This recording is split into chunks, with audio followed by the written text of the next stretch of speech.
Cinema കാണാനാണ് താല്പര്യം. എനിക്ക് നന്നായിട്ട് അറിയാം. ഇഷ്ടമുള്ളത് കൊണ്ടും ഇങ്ങനെ കുറേ നാൾ കൂടി ഫൈനാൻസുകളിൽ പറഞ്ഞ പ്രോഗ്രാം അവതരിപ്പിച്ചിട്ടുണ്ട്. വിവാഹത്തിൻ്റെ തലേന്ന് ഇവിടെ ഷൂട്ട് ചെയ്ത പരിപാടിയാണ് എനിക്കന്ന് എൻ്റെ കല്യാണ വീട്ടിൽ കാണാൻ കഴിഞ്ഞത്. അതൊരു ക്രെഡിറ്റായിട്ട് ഞാൻ കണ്ടു. പെണ്ണിൻ്റെ വീട്ടുകാരെങ്കിലും കാണട്ടെ. ഞാൻ ടി വിയിൽ വന്ന വിവരം അതും ഇവിടെയായിരുന്നു. പല പരിപാടികളും മകാരം ഏറ്റവും കൂടുതൽ ഞാൻ പറഞ്ഞത് ഇവിടെയാണ്. മകാരം ഞാൻ പറഞ്ഞെങ്കിലും കകാരത്തിൽ പാട്ടെഴുതി അത് ചെയ്തത് വിദ്യാധര മാഷ. എനിക്കിപ്പോഴും കായൽ തുടങ്ങി കായൽ തീരുന്ന ആ പാട്ട്. ഇത് അർജുന മാഷിൻ്റെ ഏറ്റവും അർജുന രാഗം എന്ന് പറയുന്നത് പോലെ കൊച്ചിയിലാണ് അതിൻ്റെ ജന്മമെങ്കിലും പള്ളുരുത്തിയിലാണ് കൂടുതൽ കാലം.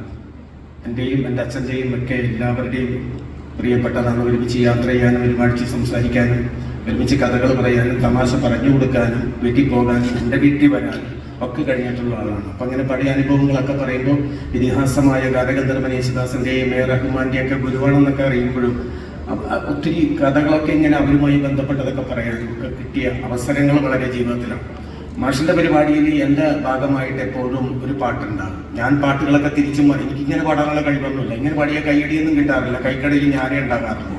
അപ്പം അതുകൊണ്ട് നമ്മൾ സംഗീതം പഠിച്ചിട്ടില്ല, നമ്മൾ ശ്രുതിയില്ല, ലയമില്ല, താളമില്ല, അവസാനം പറയാൻ ബോധമില്ല. അപ്പം അതുകൊണ്ട് നമുക്കിത് പാട്ട് കേൾക്കാനേ വിധിയുള്ളൂ. അപ്പൊ പാട്ട് നമ്മളെ കൊണ്ടാകാവുന്ന രീതിയിൽ എങ്ങനെയൊക്കെ തരംതിരിച്ചൊക്കെ പാടാം എന്നും പറഞ്ഞൊരു കാലമുണ്ടായിരുന്നു, ഒരു 20-25 കൊല്ലം മുമ്പ്. അന്ന് ഞാൻ പാട്ട് പാടുമ്പോൾ മാഷിൻ്റെ ഒരു പാട്ടും കൂടി ആ കൂട്ടത്തിൽ ഞാൻ പാടുമായിരുന്നു. എല്ലാ പാട്ടും പാടും. സുമാരിയമ്മ പാടിയ പാട്ട് പാടും. അർജുന മാഷിൻ്റെ ഒരു പാട്ട് അതിനകത്ത് വേണമെന്ന് എനിക്ക് തോന്നിയത് കൊണ്ട് എൻ്റെ അഹങ്കാരം, എൻ്റെ നാട്ടുകാരനാണ്, എൻ്റെ വീടിനടുത്താണ്, ഞാൻ കണ്ടിട്ടുള്ളതാണ് എന്ന് എനിക്ക് പറയാനുള്ള ഒരു അഹങ്കാരം കൊണ്ട് ഞാൻ പറയുന്നതാണ്. അപ്പം അങ്ങനെ കസ്തൂരി മണക്കുന്നല്ലോ എന്നുള്ള പാട്ട് ഞാൻ എപ്പോഴും തിരിച്ചും മറിച്ചും ഒത്തിരി രീതികളിലൊക്കെ ഞാൻ പാടിയതാണ്. മാഷിൻ്റെ ഓർമ്മകൾക്ക് മുമ്പിൽ തിരിച്ചു പറഞ്ഞാൽ ഇപ്പം മനസ്സിലാകും എന്നെനിക്ക് തോന്നുന്നു. കാരണം ഒരുപാട് നക്ഷത്രങ്ങൾ മാനത്ത് പുഞ്ചിരിക്കുമ്പോൾ നേരത്തെ പാടിയതുപോലെ 1000 കാതം അകലെയാണെങ്കിലും എത്ര അകലെയാണെങ്കിലും ഇവിടെ ഇരിക്കുന്ന എല്ലാവരുടെയും ഹൃദയങ്ങളിൽ നല്ല ഗാനത്തിൻ്റെ നല്ല ഈണത്തിൻ്റെ എന്താ പറയുന്നത് മണമുള്ള ഗുണമുള്ള നിറമുള്ള പൂക്കൾ കൊണ്ട് ഏറ്റവും കൂടിയ പൂക്കളം തീർത്തുകൊണ്ട് നമ്മളിൽ നിന്നും ഇവിടെ പറഞ്ഞു പോയിട്ടുള്ള ഇല്ല എന്ന് മാത്രമേ ഉള്ളൂ. അദ്ദേഹത്തിൻ്റെ പാട്ടുകൾ ഇന്നും ജീവിക്കുകയാണ്.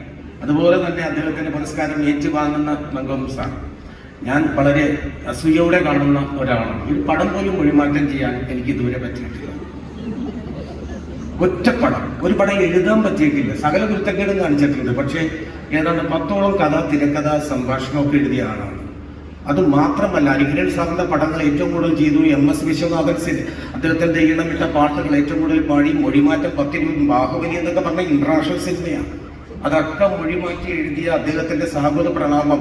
മങ്കൊമ്പെന്ന് പറയുന്നത് ഒരു മാങ്കൊമ്പ് പോലെയാണ്. മാനിന്റെ കൊമ്പ് കാണാനും മാവിന്റെ കൊമ്പ് കാണാനും നമുക്കിഷ്ടമാണ്. കുട്ടനാടിന്റെ മനോഹാരിതയിൽ ഏറ്റവും കൂടുതൽ വർണ്ണപ്പ കിട്ടുന്ന ഒരു സ്ഥലമാണ് മങ്കൊമ്പ് സാർ. പക്ഷെ മങ്കൊമ്പ് സാറും വന്നുപെട്ടത് എറണാകുളത്താണ്.